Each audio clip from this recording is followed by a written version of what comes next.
Bien. Nous allons passer maintenant à cette magnifique conférence au vif du sujet, à l'accueil des nouveaux membres de l'Académie de chirurgie. Alors, c'est la première séance de ce type que nous organisons. Avant, les nouveaux membres étaient accueillis au cours de la séance solennelle avec une liste un petit peu rébarbative, rapidement déclinée, pour ne pas perdre trop de temps, la séance étant très riche par ailleurs. Nous avons donc décidé cette année de séparer la présentation, l'accueil des nouveaux membres de la séance solennelle, ce qui a donné de la respiration au déroulement de la séance solennelle et qui permet d'honorer véritablement, dans une séance dédiée, les nouveaux membres de l'Académie. Alors, comme vous pouvez constater, tous les quatre, on a la même cravate. Vous pouvez tous acquérir la même cravate, qui est le symbole de notre grande famille. Combien? Je vais maintenant. 50 €. Elle est faite en soirée lyonnaise et nous la devons à Jacques Beaulieu. Je viens maintenant à la réalité. Nous allons commencer par les membres titulaires qui ont été élus cette année. Ils sont 3. Régis Lisfranc, Pascal Richman et Antoine Batelot. J'appelle d'abord Régis Lisfranc. Alors, pour chacun d'entre vous, il y aura une présentation et une photographie avec le président. Alors, Régis Lisfranc est de Paris. Il faisait de la chirurgie de la main, il est à la retraite, comme vous pouvez l'imaginer. Et il est très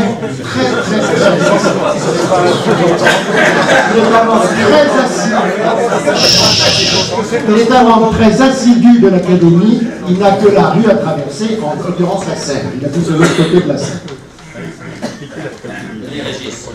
Viens faire la photo là. J'ai devant les lits, paraît-il. Excuse-moi, il y a un protocole organisé par le secrétaire. Voilà, ici, je crois. Voilà. Et c'est là, Voilà, moi je peux dire que je suis très fier parce que j'ai connu Régis Lisfranc chez Raymond Villain en 1912. Je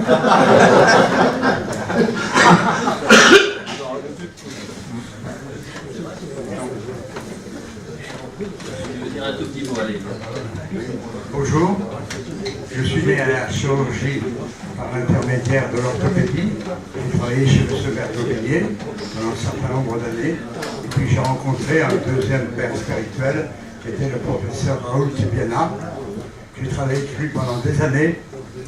Et finalement, je me suis rendu compte après sa mort, et après qu'il ait écrit un livre qui s'appelait Une trace, je me suis rendu compte que je ne savais rien de lui. Parce que c'était l'époque où M. Berthollier avait érigé une sorte de dogme, on ne parle pas en opérant. Si bien que je passais du matin, de 8h du matin à 13h l'après-midi, sans que M. Tibiana ouvre la bouche. Et ce n'est que lorsque j'ai ouvert ses œuvres que je me suis rendu compte que dès qu'il sortait de la clinique ou de l'hôpital, il allait voir Giacometti, ou il allait voir Coco Chanel, ou d'autres artistes. Donc finalement, c'est assez extraordinaire, cette façon de se taire, je ne savais rien sur lui. Donc ça n'a pas d'importance, et il m'a profondément marqué. De toute part, c'est une bonne façon, quand on est orthopédiste, de se rendre compte qu'après 70 ans, il devient un petit peu difficile de faire de l'orthopédie lourde, et la chirurgie de la main, qui est assise, qui est plus calme, est quand même une bonne façon de continuer son métier. Voilà.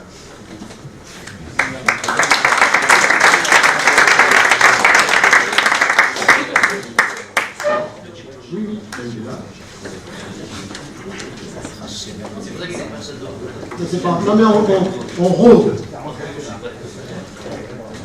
J'appelle maintenant Pascal Richman. Pascal, je suis désolé, il y a eu une erreur. Il est chirurgien urologue à Toulouse. Il ne faut pas manquer de mal.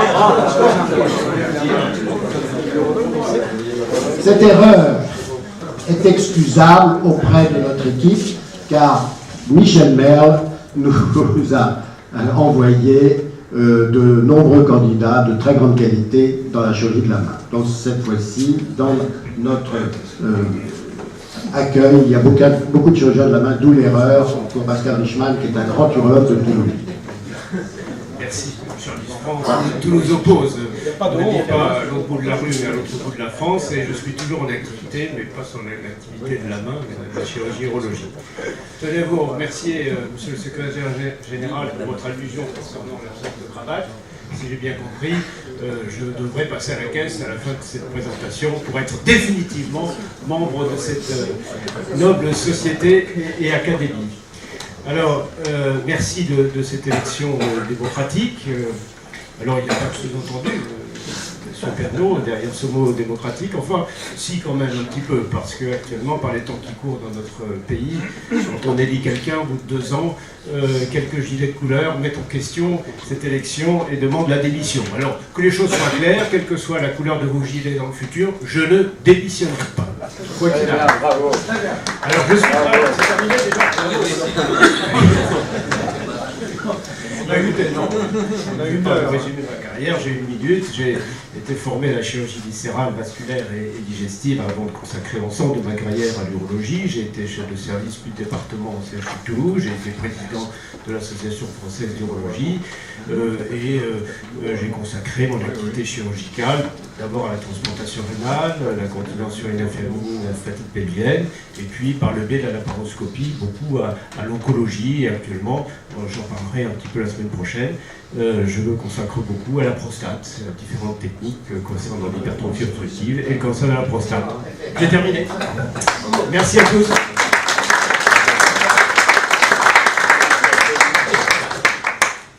J'appelle maintenant Antoine Vatrelot, que je n'ai pas vu. Je crois qu'il ne peut pas venir. Donc, on le mettra.